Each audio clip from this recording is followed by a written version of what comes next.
Price Lord. தேவனுடைய நாமத்துக்கு மகிமை உண்டாகட்டும். நேரத்தில் உங்களை சந்திப்பது மிகவும் சந்தோஷம். தேவனுடைய நாமம் மகிமைப்படட்டும். ஆமென். இந்த நாளைக்குன்ற வார்த்தை யோவான் 11ஆம் அதிகாரம். இதில் பார்த்தீங்கன்னா 43 பார்க்கும்போது அங்கே வசனம் சொல்லப்பட்டிருக்கிறது, மரித்த லாசருவின் தேவன் வெளியே வா என்று சொல்லி சத்தத்தோட கட்டளையிடுகிறார். ஆமென். மரித்து போன லாசருவின் தேவன் வெளியே வர சொல்லுகிறார்.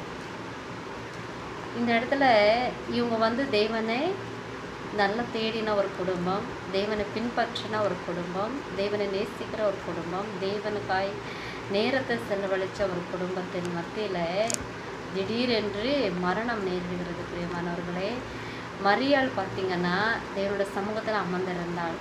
எந்த நேரமும் அவருடைய சமூகத்தில் அமர்ந்திருந்தாள். இங்கே மார்த்தாள் பார்த்திங்கன்னா உபசரிக்கிறவளாக இருந்தாள்.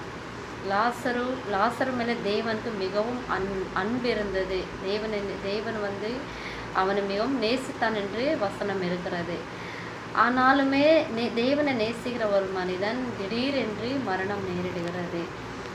இதே போல் உங்கள் வாழ்க்கையிலும் தேவனை பின்பற்றுகிறவர்களாக இருந்தாலும் திடீர் விபத்துகள் நேரிடுகிறதா? பயப்படாதீங்க, கலங்காதீங்க. தேவன் உங்களை ஒருபோதும் கைவிடுகிற தேவன் அல்ல. நானே வழியும் சத்தியமும் ஜீவனும் என்று அவருடைய வார்த்தை சொல்லப்பட்டிருக்கிறது. தேவனுடைய ஜனமே, இந்த இடத்துல திடீர் மரணம் நேரிட்டாலும் தேவன் மீண்டும் அவனுக்கு ஜீவனை கொடுத்தார். அவனை அவங்க குடும்பமே இழந்ததை காட்டிலும் அவரை சாட்சி எல்லா நாடுகளிலும் பரவப்பட்டது. ஆமென். அவர் தேவனுடைய நாமத்தை மகிமைப்படுத்தினாங்க. அதே போல் நீங்கள் சோர்ந்து போயிருக்கிறீங்களா? கலங்கி கொண்டிருக்கிறீங்களா? நான் தேவனை தானே தேடினேன், தேவனை தானே பின்பற்றி வந்தேன், ஆனாலும் ஏன் இந்த சோதனை? திடீர் எந்த நேரமும் மரியாள் தேவனுடைய சமூகத்தில் தான் அமர்ந்திருந்தா, ஆனாலுமே அவங்க வாழ்க்கையிலே மரியாளுக்கு பிரியமான ஒரு சகோதரன் இழந்த பிறகு அவன் அழுது கொண்டே இருந்தாளா. வசனம் அப்படி தான் சொல்கிறது. அதை பார்த்து இயேசு கிறிஸ்து கூட அழுகிறார். தன்னுடைய கூட சேர்ந்து இயேசு கிறிஸ்து கூட, மரியாளோட கூட சேர்ந்து இயேசு கிறிஸ்து அழுகிறார். அங்கே இருக்கிற ஜனங்களை கேள்வி கேட்குறத பார்த்து தேவன் அவருக்குள்ள மிகவும் கலங்கினாராம். ஆனாலும் அவருடைய நாம மகிமை விளங்க பண்ணினார். ஆமென்.